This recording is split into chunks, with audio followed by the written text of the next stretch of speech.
That 4-year-old boy, still on the tightrope between his divine magnificence and the cultural training of Worldview 1.0, was grasping for his last breath of spiritual air before being squeezed into the tight restrictions of the dominant cultural paradigm. We are all trained to cut off large parts of ourselves. I hate Spanx. They're so tight, who knows what you're cutting off? Jennifer Coolidge, American actress. Anyone who has ever donned a pair of Spanx understands the reality of Worldview 1.0.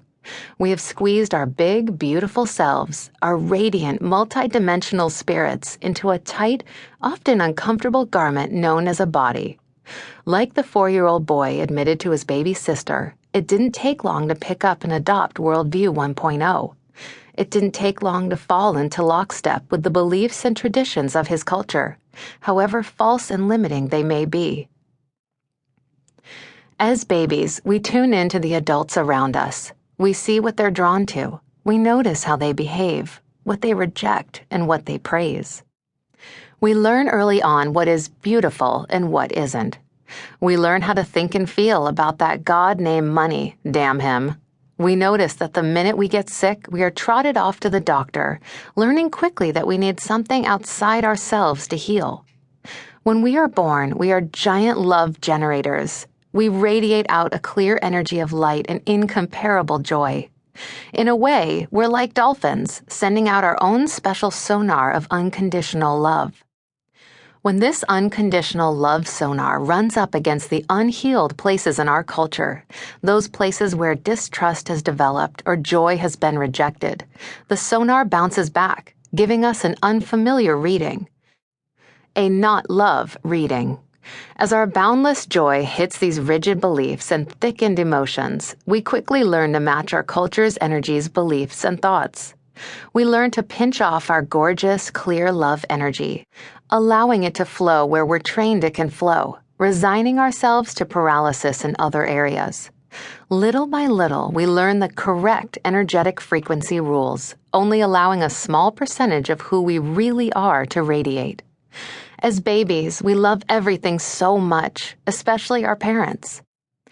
If they inadvertently model a cutting off of large swaths of their power and energy, then, hey, we'll do it too.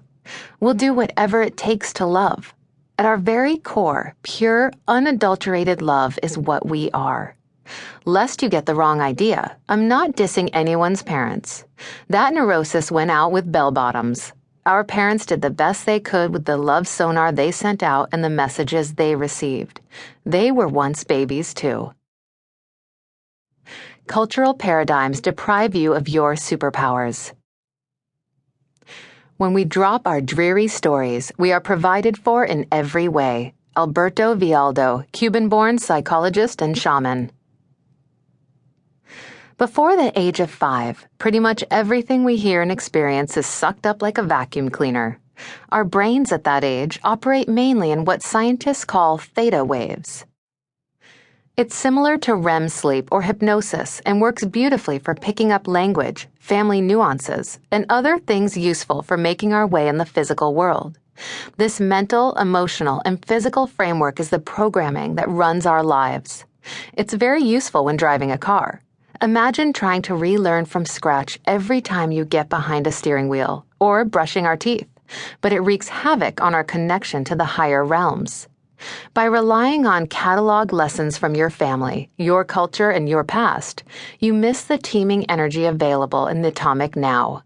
There is great substance within each present moment, just waiting to explode with goodness and magic and blessings.